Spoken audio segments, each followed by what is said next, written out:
सुरक्षा के लिए बहुत ही ज़्यादा तत्पर है। हम इन्हीं से बात करते हैं कि आज का ये प्रोग्राम था वो कितना कामयाब है और आइंदा की जो रणनीति है वो क्या बनाई जा रही है। आज तो आपने, मैं कोई नेता नहीं हूँ, मैं कार्यकर्ता हूँ और मेरे चाहने वाले दोस्त लोग हैं, कैमरा देख के उन्होंने जो है जरा नारा लगा दिया। जी जी, देखिए ऐसा है, आज का प्रोग्राम तो रहा सुपर हिट। और आज ये नेशनल कन्वेंशन और सोशल जस्टिस नहीं था, ये भाजपा सरकार के उखाड़ने के महासंग्राम का आगाज़ हो गया है। और ये सरकार, ये दलित विरोधी तो छोटी बात हुई, दलित विरोधी तो है ही, ये बेसिकली बहुलतावादी विरोधी है, ये संविधान विरोधी है, ये सीधा और सीधा जो कुछ लोगों का नागपुर स्कूल ऑफ थॉट से जो चलता है, ये 4 साल में हमने ट्रेलर देख लिया है। तो आज आपने देखा होगा कि कितने यहाँ बहुजन इंटेलेक्चुअल्स पूरे सभा में, आपने देखा होगा जो स्पीकर थे, तो ये आगाज़ हो गया है। और ये हमारे लोग जो थे, बेहतरीन बात ये है कि सोशल मीडिया से हमने मोबिलाइज किया था, कोई राजनीतिक रैली नहीं थी कि भाड़े पे लोग लाए जाते हैं।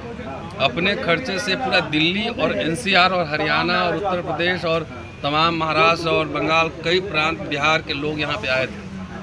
तो एक सोशल एक्टिविस्ट, हम लोग सोशल एक्टिविस्ट है, पढ़ाते हैं, लेकिन एक शिक्षक की जिम्मेदारी पढ़ाने के साथ साथ जो अपने वर्तमान के जो पूरे जो मुद्दे होते हैं, जो ज्वलंत प्रश्न होते हैं, जो सामाजिक आर्थिक राजनीतिक प्रश्न होते हैं, उस पर अपना नज़रिया रखना भी होता है। ज़रूरी है।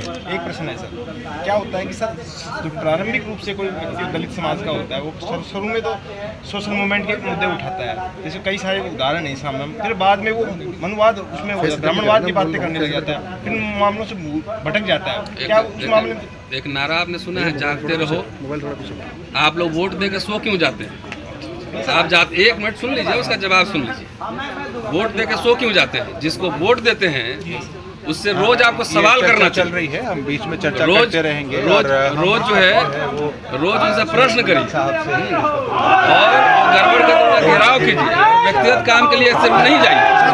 अभी पीछे नारे लग रहे थे, प्रोफेसर रतन लाल राजनीति में प्रवेश करेंगे? नहीं, हम लोग पॉलिटिक्स का मतलब क्या समझते हैं? पॉलिटिक्स का चुनाव लड़ेंगे? चुनाव लड़ेंगे कि नहीं, तो भविष्य की बात है। चुनाव लड़ेंगे भी हो सकता है, अगर मौका मिलेगा तो क्यों नहीं लड़ेंगे। नहीं, हम आप ये जाने कि कभी आप उदित राज ना हो जाए, कभी दूसरे जो और थे बहुत सारे नाम अगर होना होता तो इस पे कैसे विश्वास? ऐसा है, प्रोफेसर रतन आज वाले ही रतन लाल आगे रहेंगे? ऐसा है, मेरी तनख्वाह कितनी है? मैं प्रोफेसर हूँ, मेरी तनख्वाह है, दिल्ली में रहता हूँ और पूरे भारतवर्ष से जो है समाज मुझे अपना टिकट देकर बुलाता है अपनी बात रखने के लिए। तो मुझे अब सुन लीजिए ना, अब सवाल मत कीजिए कि मुझे अगर बिकना होता तो मुझे कई अवसर आए। मैं आज से एक्टिविस्ट थोड़ी हूँ, 20 वर्ष से हूँ, तो आज न कल बिक ही गए रहते। सब कुछ छोड़ के, पढ़ाने के बाद घर परिवार छोड़ के आपके बीच में रहता हूँ। आपसे कुछ मांगने थोड़ी आया हूँ, मांगने नहीं आया, कुछ देने आया हूँ। पे बैक टू द सोसाइटी। ये पढ़ लिख के जो मुझे देना है समाज को, मैं समाज को वापस कर रहा हूँ। अब 20 साल बाद क्या होगा उसका गारंटी अभी सर्टिफिकेट लिख के तो मैं दे नहीं सकता। कोई दे सकता है? नहीं दे सकता। मैं एक सेकुलर पॉलिटिक्स में बिलीव करता हूँ। मेरे लिए सेकुलरिज्म उतना ही महत्वपूर्ण है जितना कि सोशल जस्टिस है।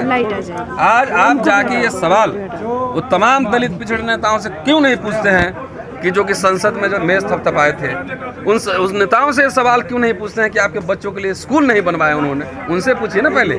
अभी तो मैं आपके लिए सड़क पे संघर्ष कर रहा हूँ और संघर्ष का इसमें साथ आइए ना। मैं अपने लिए कुछ नहीं मांग रहा, मैं आप ही के लिए मांग रहा हूँ। जी 31 तारीख को जो आपका प्रदर्शन होने वाला है उसके बारे में अपील। देखिए 31 को आपको मंडी हाउस से लेकर पार्लियामेंट तक विशाल रैली, और रैली इस बहुजन जमात के इंटेलेक्चुअल्स, रिसर्चर, स्टूडेंट्स और तमाम ऐसे लोग, इंसाफ पसंद लोग हैं, उनकी रैली है। और ये रैली है जो सरकार ने अभी रोस्टर सिस्टम, जो सुप्रीम कोर्ट से जो ऑर्डर आया है 13 पॉइंट रोस्टर सिस्टम को लेकर, कि जो कि रोस्टर सिस्टम नहीं है, उससे जनऊ सिस्टम है, इसमें SC ST OBC जमात के हत्या होगी, उसके खिलाफ आक्रोश प्रदर्शन है। आपके चैनल के माध्यम से मैं अपील भी करना चाहता हूँ कि जितने लोग देख रहे होंगे वो 31 को 11 बजे मंडी हाउस से लेकर जंतर मंतर आप इस रैली में शामिल हो और धीरे धीरे समाज जगता नहीं है, समाज को जगाना पड़ता है। हमारा समाज खाली वोट जात देख के वोट क्यों देते हैं? एजेंडा देख के वोट दीजिए ना। तो अब जो समाज सुसुप्त रहता है उसका नेता भी बिकाऊ होता है, जो समाज जागरूक होता है उसका नेता भी जागरूक होता है। तो समाज को जागरूक करने हम आए हैं और इसलिए कहा कि नेताओं से, किसी भी नेता से सवाल पूछिए।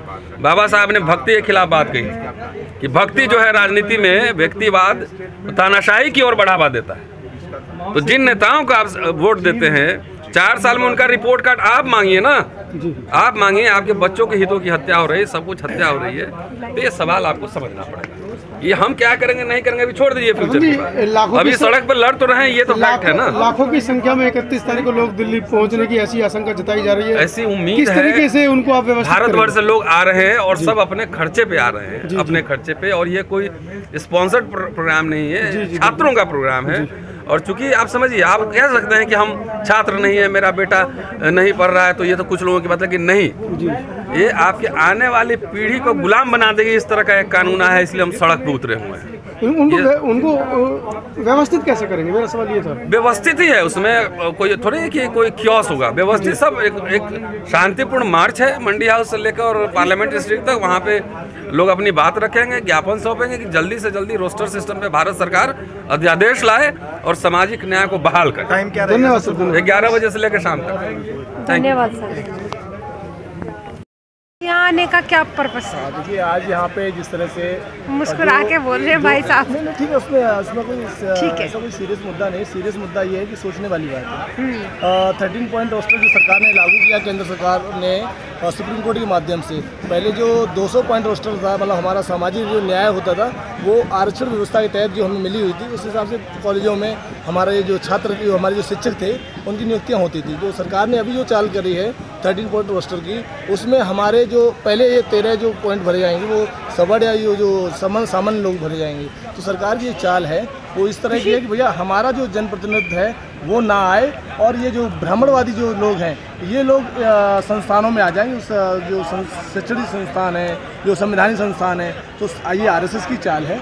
इसके विरोध में आज ये यहाँ पर एक लोगों की संगोष्ठियाँ हुई, खासकर पढ़े लिखे तबकाओं की। उनको चिंता है कि आने वाले टाइम में हो सकता है कि हमारे समाज, हमारी पीढ़ी में ये जो व्यवस्था है जो हमें बाबा साहब ने दी थी रिजर्वेशन की, वो आने वाले टाइम में शायद हमें ना मिल पाए। तो उसकी आवाज़ है। तो हमें लगता है जो आज 13 पॉइंट रोस्टर के खिलाफ जो हमारा इंटेलेक्चुअल वर्ग खड़ा हुआ है आज सड़कों पे, रोडों पे और मंचों पे, उनके समर्थन में बहुजन समाज को आना चाहिए। जो लोग अलग अलग संस्थानों में भी जो उच्च पदों पे हैं, उनको भी इस बात की गंभीरता को समझ के और इसके विरोध में आना चाहिए 13 पॉइंट रोस्टर के, और सरकारी खिलाफत करनी चाहिए। जिस तरह 31 तारीख का जो दिन निर्धारित किया है इन्होंने, तो वो मुझे लगता है पूरे बहुजन समाज के लिए एक ज़रूरी है कि वो लोग आएँ यहाँ पर और इस प्रोटेस्ट में शामिल हों, और जो संवैधानिक जो संस्थाएं हमारी ख़राब की जा रही हैं उनके विरुद्ध जो हम जितना हो सकता है अपनी आवाज़ बुलंद करें। तो सरकार निकम्मी है, सरकार हमें बदलनी है, ये हमने निश्चित कर लिया 2019 में। जिस तरह बहुजन समाज के जो राजनीतिक दल एक साथ खड़े होकर, आज आपने देखा होगा बहन जी और अखिलेश यादव जी साथ में आए हैं, तेजस्वी जी साथ में आए हैं, और भी जो तमाम जो क्षेत्रीय राजनीतिक दल हैं बहुजन समाज के, वो लोग साथ में आ रहे हैं। वो इसीलिए आ रहे हैं कि कहीं ना कहीं सामाजिक जो आपसी भाईचारा था वो एक साथ आ रहा है। तो बाबा साहब की जो आइडियोलॉजी सच में थी वो आपको कहीं ना कहीं हमें सच होती हुई दिखाई दे रही है। हम कहते हैं कि कहीं ना कहीं बीजेपी ने अच्छा किया कि 4.5 साल 5 साल हमारे बहुजनों पर अत्याचार किया। एक साथ हम लोग खड़े तो हुए 85% के नाम से। तो ये कहीं ना कहीं हम लोगों को एक साथ लाने का प्रोपेगेंडा जो है कई लोगों का वो अच्छा है। 13 पॉइंट जो रोस्टर है उसके खिलाफ जो हम लोग आवाज़ उठा रहे हैं, उठाते रहें, और जब तक सरकार ना माने, और सरकार जब तक 200% जो रोस्टर था उसको प्रणाली दोबारा से लागू करे और पुनः बहाल करे, ये हम लोगों की मांग है। खासकर को हमारा रिप्रेजेंटेशन, हमारा टीचर ही नहीं रहेगा तो हमारे बच्चे कहाँ जाएंगे, ना हमारे प्रोफेसर आएंगे, ना हमारे लेक्चरर आएंगे, तो डेफिनेटली हमारा रिप्रेजेंटेशन खत्म हो जाएगा। तो ये मुद्दा है यहाँ पर लोगों का इकट्ठा करने का। और आपने देखा बहुत सारे राजनीतिक दल आए, गैर राजनीतिक दल आए, कुछ न्याय व्यवस्था वाले लोग भी आए। तो सबको दर्द है बहुजन समाज में जो अत्याचार हो रहा है सरकार द्वारा, जो संवैधानिक संस्थाओं को ख़त्म किया जा रहा है मोदी सरकार द्वारा, उसके खिलाफ ये रोष प्रकट करने के लिए यहाँ पे आज लोग इकट्ठे हुए थे। मुझे लगता है ऐसी कार्यक्रम होते रहने चाहिए। धन्यवाद। जय भीम, नमो बुद्धाय। बहुत बहुत धन्यवाद। यादव है, मैं दिल्ली विश्वविद्यालय के श्यामलाल कॉलेज इवनिंग में पढ़ाता हूँ। और अभी जो रिसेंट कंट्रोवर्सी इरप्ट हुई है वो बेसिकली OBC SC ST के रिजर्वेशन जो कि 200 पॉइंट था उसके खिलाफ 13 पॉइंट रोस्टर लाया गया है, उसकी वजह से खड़ी हुई है। और इसमें बहुत ही दिक्कत की बात है, जैसे मैं दिल्ली विश्वविद्यालय से आता हूँ तो हमारे यहाँ ओबीसी की कम से कम 400 पोस्ट नुकसान हो रही है, जो बेसिकली टेक्निकल मामला है, उसको लोगों ने देखा नहीं है। जो शॉर्टफॉल है वो कभी मिलेगा ही नहीं, जो जिन शॉर्टफॉल सीटों पे लोग पढ़ा रहे थे वो मिलेगा ही नहीं। और 13 पॉइंट रोस्टर में इतनी प्रॉब्लम है कि शुरुआत की अगर 2-3 पोस्ट है तो अनरिजर्व कैटेगरी को, मतलब ओपन कैटेगरी को जाएगी, और वो जब रिटायर होंगे 30-40 साल बाद तब वो आगे बढ़ेगी।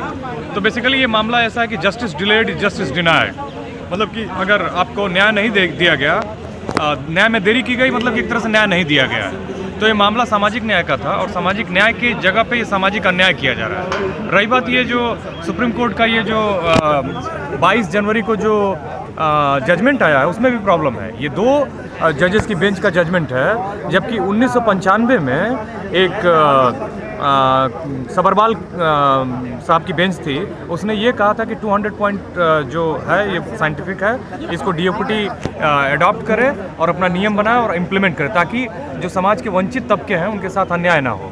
तो बेसिकली ये उसको इग्नोर करके या उसको ध्यान में कितना रखा गया है, उस पर कितनी बहस की गई है, ये तो मैं नहीं जानता, लेकिन कम से कम 5 जजेस की वो बेंच थी, 1995 की थी, उसको कितना देखा कितना नहीं देखा।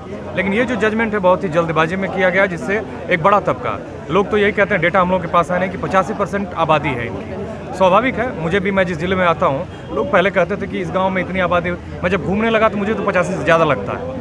लेकिन जो भी हकीकत हो, उसका पहले तो यहाँ पे डिमांड हम लोगों ने किया है आज की कास्ट सेंसस भी होनी चाहिए, हर आदमी को गिना जाना चाहिए। हम लोग अगेंस्ट हैं गरीब और कि समाज में कोई गरीब न रहे। हम चाहते हैं चाहे वो सवर्ण तबके का भी कोई हमारा भाई हो, उसको भी दोनों टाइम खाना मिले, उसकी चिंता ना हो, 2 कमरों का घर हो, धूप आए, हवा आए, उसको मिनिमम ह्यूमन कंडीशन मिले और वो आराम से रहे, कम से कम तनाव में न रहे। जीवन का यही अंतिम उद्देश्य है कि आप आनंद में रहिए। यहाँ अंबानी साहब की तरह एंटीला मत बनाइए 27 तल्ले का, जो दुनिया की सबसे दूसरे नंबर की मतलब कि व्यक्तिगत तौर पे ओन की जाने वाली प्रॉपर्टी है बकिंगम पैलेस के बाद। ऐसा नहीं होना चाहिए। आपको मतलब ऐसी दुनिया बनानी है जो कि सही में इंक्लूसिव है, बेहतर है और जहां सभी चैन से रह पाए। तो ये जो जजमेंट है ये हकीकत में एक ऐसा प्रयास है कि एक लंबे तबके का गला घोटने का प्रयास है। तो इसलिए 31st के लिए आप क्या दर्शकों को क्या आह्वान करना 31st को मैं यही कहूँगा कि ये बहुत ही एक तरह से शांत मार्च है, लेकिन आप सड़कों पे आइए। MHRD यहीं बगल में है, शास्त्री भवन, और यहाँ से मुश्किल से 50 मीटर होगा और सबको आना होगा, क्योंकि बेसिकली मैं प्रोफेसर हो गया, मैं अपनी पहली जनरेशन का प्रोफेसर हूँ। किसी के DM बनने से, किसी के SP बनने से, किसी के चीफ मिनिस्टर बनने से, मिनिस्टर बनने से कुछ नहीं होता है जब समाज के अंतिम आदमी को न्याय मिलता है। मैं जो पढ़ाऊँ उसका समाज में कुछ जाए ही ना, उसका कोई मतलब नहीं है। वो किताबों के इन्फॉर्मेशन से कुछ नहीं होने वाला है। समाज में सही में 0.1 मिलीमीटर लेकिन एक परिवर्तन होना चाहिए, जिससे कि लोगों को वास्तव में फ़ायदा पहुँचे। तो ये जो हम लोग सड़क पे आएंगे उसका एक मैसेज जाएगा कि लुक, जो गवर्नमेंट हमने चुनी है वो हमारे लिए काम नहीं कर रही, हमारे खिलाफ काम कर रही है और हम इस अत्याचार को नहीं बर्दाश्त करेंगे। हम इसको तो बदलेंगे ही बदलेंगे, लेकिन उससे पहले भी अगर तुम कुछ करते हो, साजिश करते हो, तो हम उसको नहीं होने देंगे। ये जो पूंजीवाद है, ये जो क्रोनी कैपिटलिज्म है, ये गरीबों को निगल नहीं पाएगा। हम गरीब एक हैं, हम संवेदनशील हैं, हम जिंदा हैं, मरे हुए नहीं हैं। ये मैसेज है मेरा। Thank you.